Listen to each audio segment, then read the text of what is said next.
Hello. In this video I'm going to teach you the fastest and simplest way to solve the Rubik's Cube.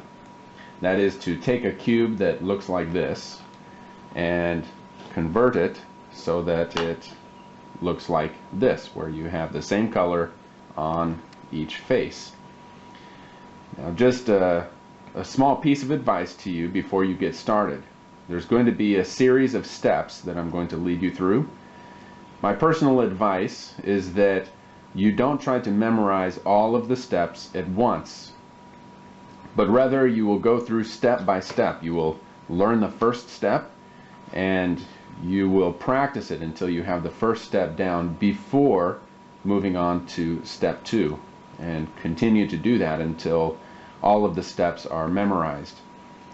Now, if you are like me, there's a certain satisfaction and confidence that is built the first time you solve the cube. So you may just want to follow through all of these steps from beginning to end one time, just so you can say that you solved the Rubik's Cube. But then after that, I would highly encourage you to go back to follow the steps one by one. So let's get started. Alright, in this first step, what you're going to do is solve what we call the yellow cross. If you look, you notice that on the bottom of this cube I have the yellow cross. And for the rest of all of the steps, what you're going to do is you're going to solve the yellow cross first, and then every other step you're going to keep the yellow cross at the bottom to solve all of the rest of the steps. Now, to solve the yellow cross, it is a two-step process. And one thing I would like you to observe is that not only are these yellow pieces forming a cross, but you will notice that the adjacent piece, or the adjacent color for each yellow edge piece, the adjacent color is lined up with the correct center piece of the other sides: blue, red, green, and orange. So to solve the yellow cross, this is actually a two-step process.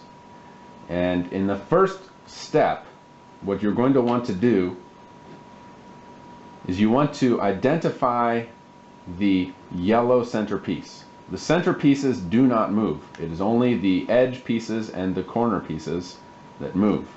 The center pieces are always fixed. So in the first step, identify the yellow center piece and you will move it to the bottom.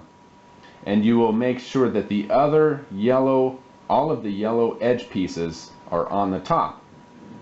The yellow center on the bottom, the yellow edge pieces on the top. So I'm going to show you how to take these pieces and bring them so that they look like this. And then in the second part of this step, I will show you then how to move these so that they will be lined up with the yellow center piece. So if you take the cube and you follow that, sometimes you will get lucky. After you identify the yellow centerpiece and you put it on the bottom, you will notice that there are already some yellow pieces, or maybe one at least, that is in the top. That's great, and that's very nice. Now there are some other pieces, yellow edge pieces. You want to see where they are. So you have one here, you have one here, and one here. So you'll want to see where they are, and you're going to notice that the easiest ones to solve are the ones that are in the middle layer. When I say middle layer, I'm referring to this layer of the Rubik's Cube. And the reason that they are very easy is because you can just simply, in one move, turn them into the top layer. And just to make it very simple, the way I suggest doing it is to form some pinchers with your hand, with your finger. Put one of your fingers, either your finger or your thumb, make sure that one of them is over that yellow sticker or the yellow color. Then you pinch down and you simply turn it to the top. No problem there. Now, you're going to want to also notice, for example, that here is another edge piece and it is in the middle layer. So it's another easy one to bring up into the top layer. If I take my pinchers and I put one of my fingers, either this finger or my thumb, over the yellow color, and I turn it up, I put it in the top layer. However, you noticed, hopefully, that I already had one piece here that was in the top, and when I fixed this edge piece to be in the top, I now move this one back into the middle layer, and obviously I don't want to do that.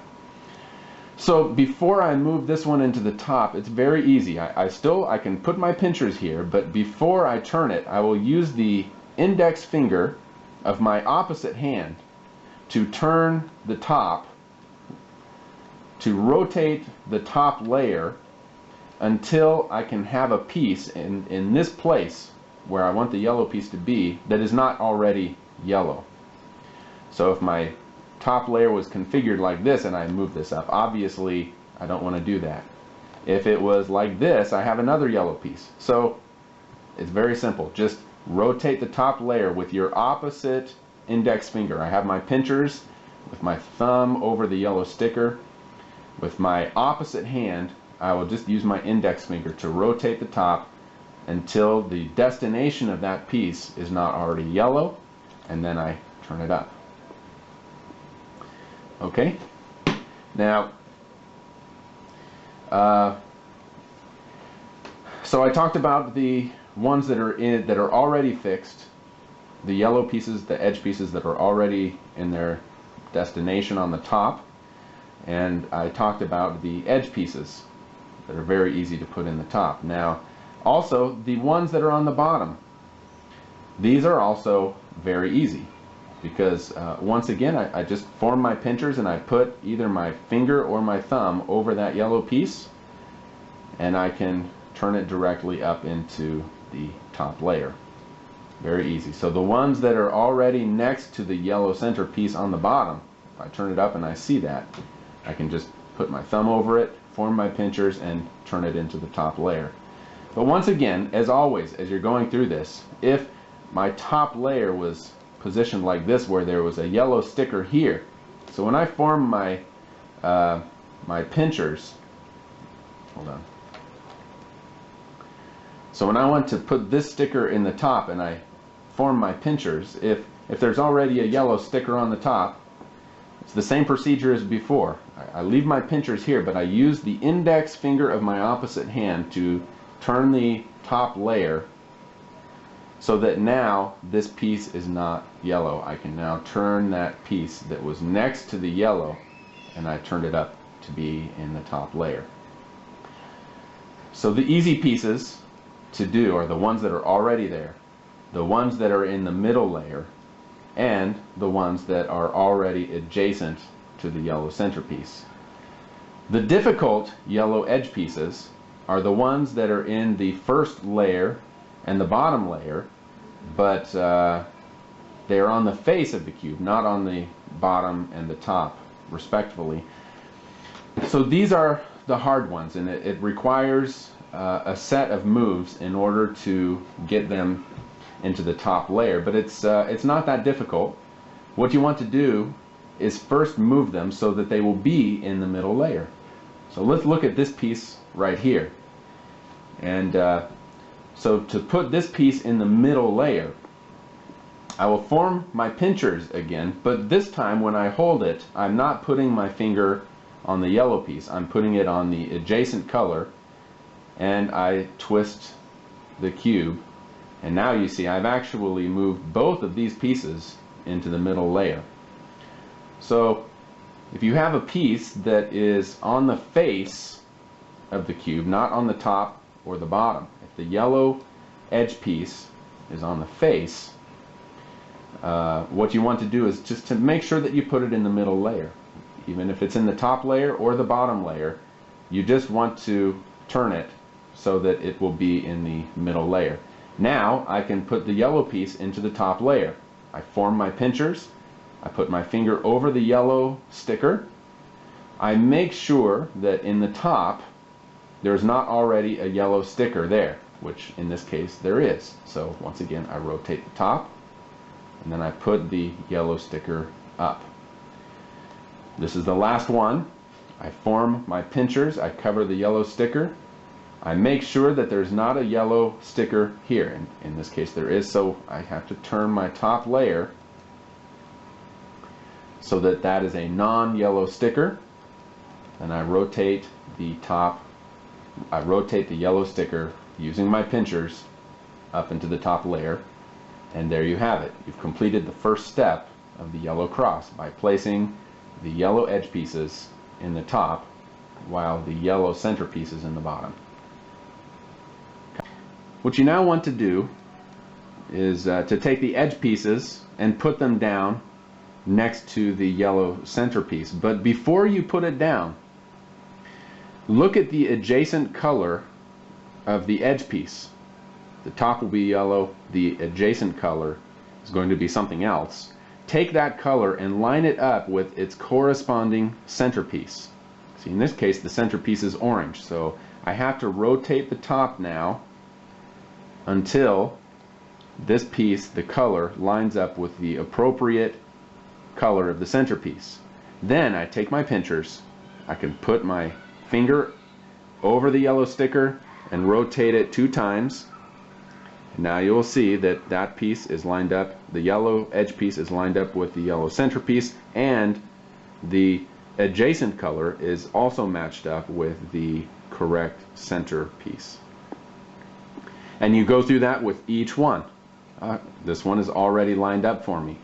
So my yellow piece on the top, the adjacent color is blue, and I make sure that the centerpiece is also blue. If that's true, I take my pinchers. With one of these fingers, I will cover the yellow, rotate it 2 times, and now that's in its correct place. Okay, I go to the next one. Let me choose this one. I make sure that the adjacent color to the yellow is matched up with the correct color of the centerpiece. In this case, it is not. Orange is not the same as green. So I have to rotate the top. Okay, orange and red do not match. Orange and blue do not match. So this one is a match. Take my pinchers, my 2 fingers, I make sure that one finger is covering the yellow sticker. I turn it 2 times. Now I've done 3 of the 4. I just have 1 left. I follow the same procedure. Here's my edge piece. I rotate the top until the adjacent color matches the centerpiece. I take my pinchers, I turn it down, and there you have it. This is the first step of solving the Rubik's Cube. It is the yellow cross where the adjacent colors to the yellow edge pieces line up with the correct colors of the centerpieces.